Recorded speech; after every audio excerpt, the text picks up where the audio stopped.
गीता एक गरीब लड़की है।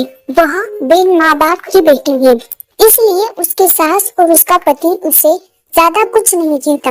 गीता के घर में गीता की ही चलती थी। वो जो कहती थी उसके सास और उसका पति बिना कुछ कहे मान लेता था, क्योंकि वह एक बिन माँ बाप की बेटी थी और उसने शादी से पहले बहुत दुख दर्द सहा था। गीता घर का कोई काम नहीं करती थी। उसके घर का सारा काम उसका पति और उसकी सास करती थी और कुछ काम उसकी बेटी भी करती थी।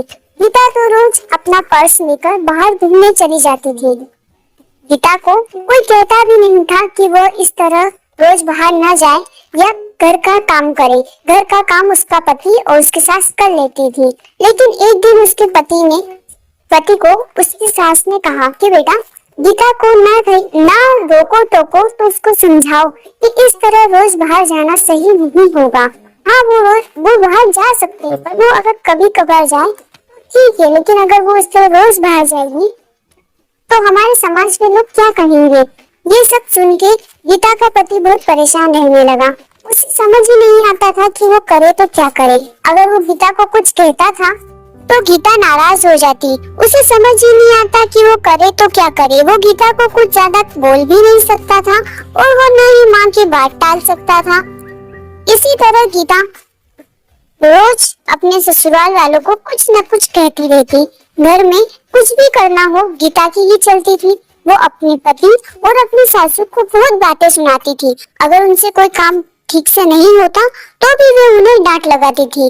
फिर भी उसका पति और उसकी सास चुपचाप उसकी सारी बातें सुनते रहते थे, ये सोचकर कि कभी न कभी गीता को एहसास होगा कि वो जो व्यवहार करती है वो सही नहीं है।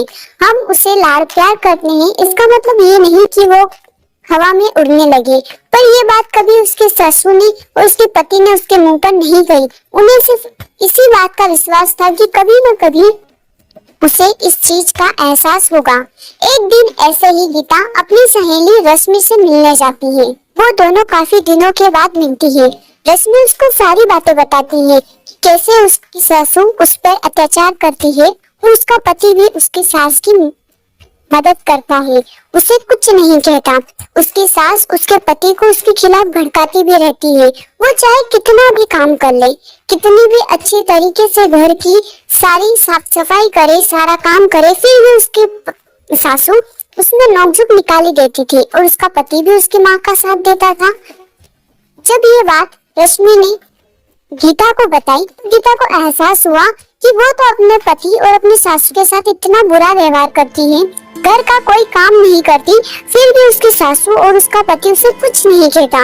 वो उन्हें बार बार छोटी छोटी चीजों के लिए हजारों बातें सुनाती है, फिर भी उसके सासू ने उसे कभी नहीं डांटा। ये सुनकर गीता को अपनी गलती का एहसास होता है और वह घर जाकर अपनी सासू के सामने रोने लगती है।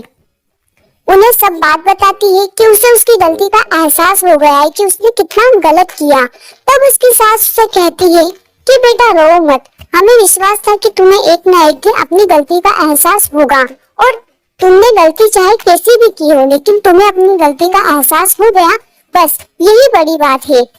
अब हम सब साथ मिलकर हंसी खुशी रहेंगे। तुम बिल्कुल शौक मत मनाओ, क्योंकि हमें पूरा भरोसा था कि तुम एक अच्छी लड़की हो और तुम्हें एक न एक दिन अपनी गलती का एहसास जरूर होगा। इसके बाद गीता और उसका परिवार साथ मिलकर हंसी खुशी रहने लगा। वो सब मिलकर सारा काम करते और हंसी खुशी जीवन यापन करते। अगर आपको स्टोरी अच्छी लगी हो तो वीडियो को लाइक और चैनल को सब्सक्राइब जरूर करें।